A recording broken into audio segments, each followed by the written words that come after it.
Good morning, students. In today's class, we are going to read the second part of this story, Who Will Be Ninthu. So, starting from page 177, here it is. The ministers were shocked, but, O Ninthu, what is there to decide? Sana Jauba, your eldest son, will be our future king. तो last class में जो हमने पढ़ा था कि निंथू जो है और लीमा ये चाहते हैं कि अब जो है उनका फ्यूचर किंग वो डिसाइड हो जाए। तो जब निंथू कहते हैं कि अब समय आ गया है कि हम अपने फ्यूचर किंग तुंगी निंथू को डिसाइड करें कि कौन बनेगा, तो उनके मिनिस्टर्स जो है वो शॉक्ड हो जाते हैं। क्यों शॉक्ड हो जाते हैं? इसलिए क्योंकि वो कह रहे हैं कि इसमें डिसाइड करने जैसा क्या है, साना जाओबा जो कि आपका बड़ा बेटा है वही हमारा फ्यूचर किंग बनेगा।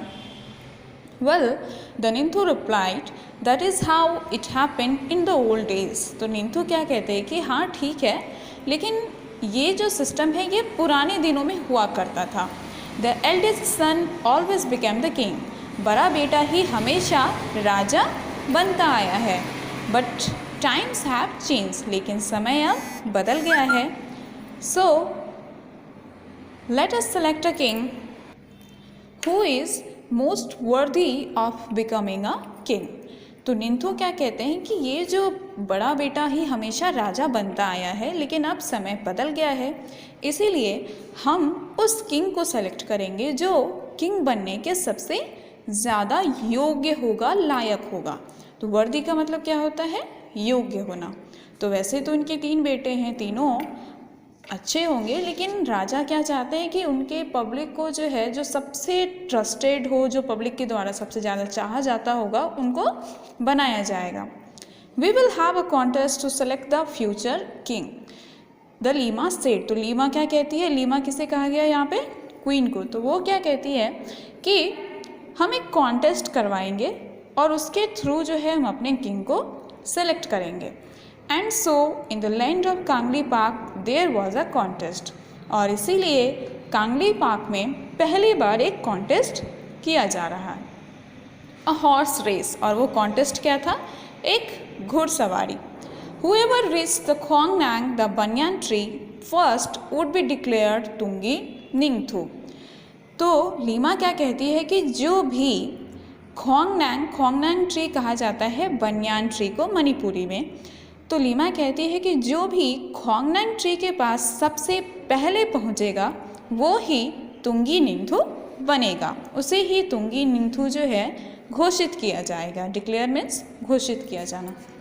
But then a strange thing happened. लेकिन उसके बाद एक अजीब सी घटना हुई। Sana Jaoba, Sana Yaima and Sana Tomba, all 3 of them finished the race together. Sana Jaoba, Sana Yaima और साना तोम्बा ने तीनों ही एक साथ ही तीनों ने रेस फिनिश कर दिया। They were expert riders and all 3 reached the finish line at the same time.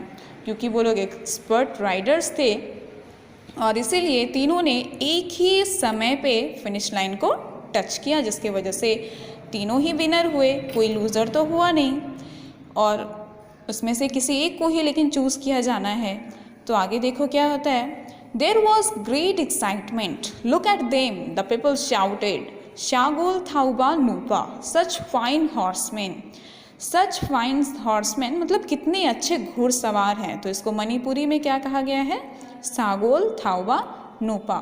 तो सारे जो वहाँ के पब्लिक, जो जनता देख रही है उस रेस को, सब बहुत एक्साइटेड हैं, बहुत उत्तेजित हैं ये जानने के लिए कि आखिर क्या होने वाला है आगे। और सब कह रहे हैं कि देखो इनको, सब चिल्ला रहे हैं कि कितने अच्छे घुड़सवार हैं ये लोग। But one question remained, who would be Tungi Ninthou. लेकिन एक सवाल अभी भी बाकी रह गया है कि आखिर तुंगी निंथू कौन बनेगा। The Ninthou and Leima turn to their sons. Ninthou और लीमा अपने बेटे के पास जाते हैं। द निंथू सेड, और निंथू उनसे कहते हैं, Sana Jaoba, Sana Yaima and Sana Tomba, you have proved that you are fine horseman. तुम तीनों ने ये साबित कर दिया कि तुम बहुत अच्छे घुड़सवार हो।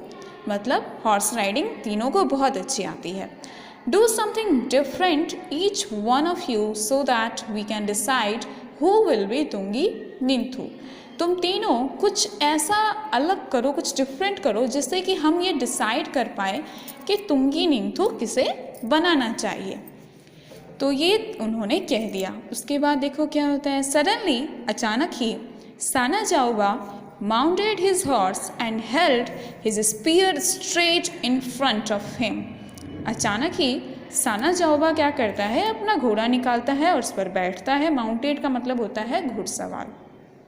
तो घोड़ी पर बैठता है और वहाँ से निकलता है और अपने भाले को, स्पीयर को कहा जाता है भाला, और अपना भाला जो है एकदम घोड़े के सामने वहाँ पर वो रख देता है, एकदम स्ट्रेट। ही लुक्ड अराउंड, वो अपने चारों ओर देखता है। There was a hush among people. Hush का मतलब होता है शांत, एकदम चुप हो जाना। तो वहाँ जो पब्लिक थी, जो लोग थे, उन सब में एक चुप्पी बनी हुई थी, सभी बहुत शांत थे। What is Sana Jaoba the eldest going to do? सब ये जो है मतलब उनके मन में इतनी क्यूरियोसिटी थी और इसी की वजह से सब टकटकी लगा के देख रहे थे और एकदम साइलेंट थे सब, कि आखिर साना जाओबा जो है, जो सबसे बड़ा बेटा है, वो क्या करने जा रहा है। दे थाउट टू देमसेल्फ, सब अपने मन में ये बातें सोच रहे हैं। Sana Jaoba then looked at the huge Khongnang standing majestically in the distance. तो खोंगनांग ट्री, जो बनियान का पेड़ है, केले का, सॉरी बनियान का, वो थोड़ी ही दूर में खड़ा है। तो बनियान का पेड़ जो है, he pierced the tree and jumped his horse right through it। तो पेड़ कितना, बनियान का पेड़ बहुत ही ह्यूज होता है, हैवी होता है। उसके बाद भी साना जाओबा ने क्या किया कि उस पेड़ को जो है सीधा एक ही बार में जो है अपने भाले से पायर्स कर दिया, मतलब काट दिया, छेद कर दिया उसमें, और अपने घोड़े को लेकर के उसके ऊपर से कूद के वहाँ से निकल गया। Bravo bravo the people shouted Thouro Thouro and then they fell silent. तो ब्रेवो जो है मणिपुरी में उसको क्या कहा जाता है, थाउरो। तो सारे लोग ये देख करके चिल्लाने लगे, सब जो है जोर जोर से कह रहे हैं कि कितना बहादुर है साना जाओबा, जिसने कि बनियान के पेड़ को जो है अपने भाले से कट कर दिया। और फिर उसके बाद सभी शांत हो गए। Now it was the turn off the second सन। और अब किसकी बारी आई, दूसरे बेटे की, जिसका क्या नाम था, Sana Yaima. What would he do? अब साना याइमा जो है वो क्या करने वाला था। Sana Yaima too looked at the Khongnang as he mounted his horse. Sana Yaima ने भी उसी बनियान ट्री को देखा और अपना घोड़ा लेके उसकी ओर चल दिया। Then he too rode towards the tree harder and harder.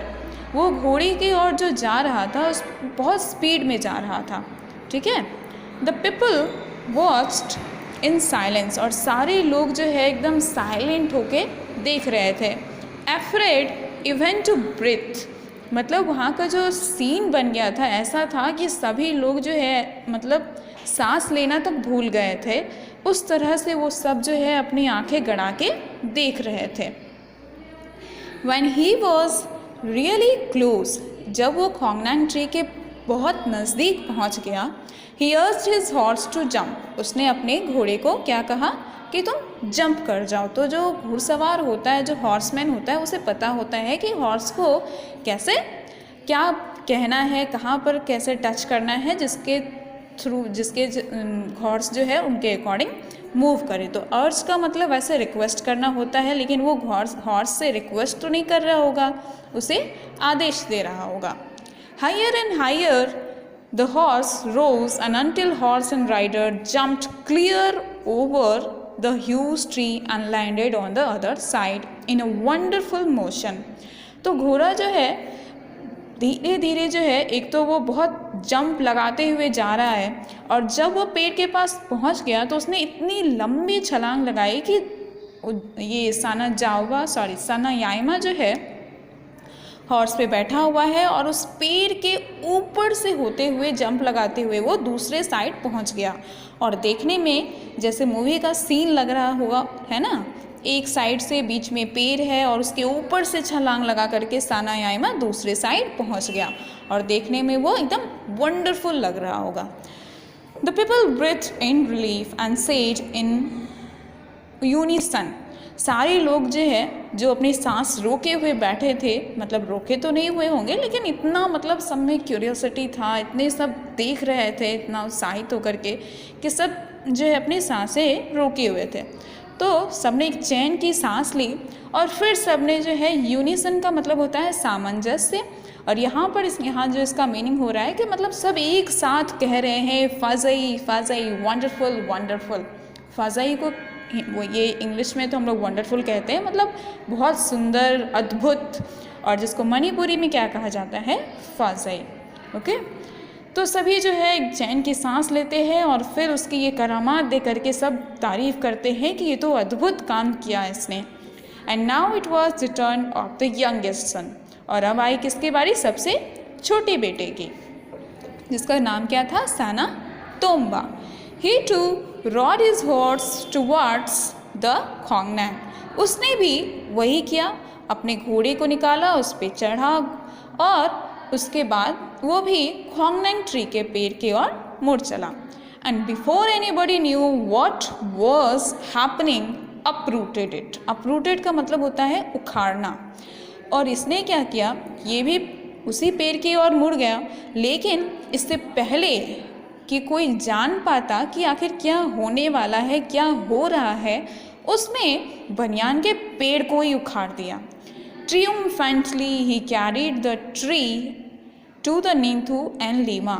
विजयी रूप से, मतलब ये बनियान का पेड़ कोई अकेले उखाड़ ले तो विजयी वाला फीलिंग तो आएगा ना उसके अंदर, उसको तो लगेगा ना कि हाँ हम ही विजयी होंगे। तो ट्रियम्फेंटली का मतलब होता है विजयी होना। ट्रियम्फ का मतलब विजय और ट्रियम्फेंटली मतलब विजयी रूप से। उसने क्या किया, उस पेड़ को अपने हाथों में उठा करके और निंथू और लीमा के पैर के पास जो है रख दिया।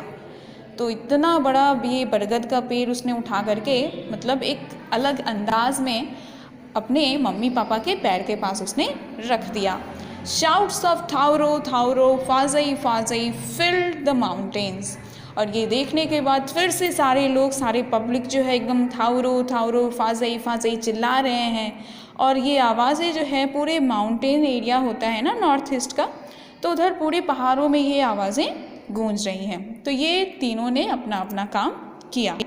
The people grew restless. लेकिन वहाँ के जो लोग थे वो सभी बेचैन होते जा रहे हैं। Why were the Ninthou and Leima taking so long to make the announcement. क्यों वो लोग रेस्टलेस हो रहे हैं? इसलिए क्योंकि वो नहीं समझ पा रहे कि क्यों निंथू और लीमा जो है इतना टाइम क्यों ले रहे हैं अनाउंसमेंट करने में, घोषणा करने में कि आखिर तुंगी निंथू कौन बनेगा। तो तीनों ने अपना काम तो करके दिखा दिया। So this was the second part. We will read the next part in next class, but till then you have to read the chapter and remember the spelling of hard words.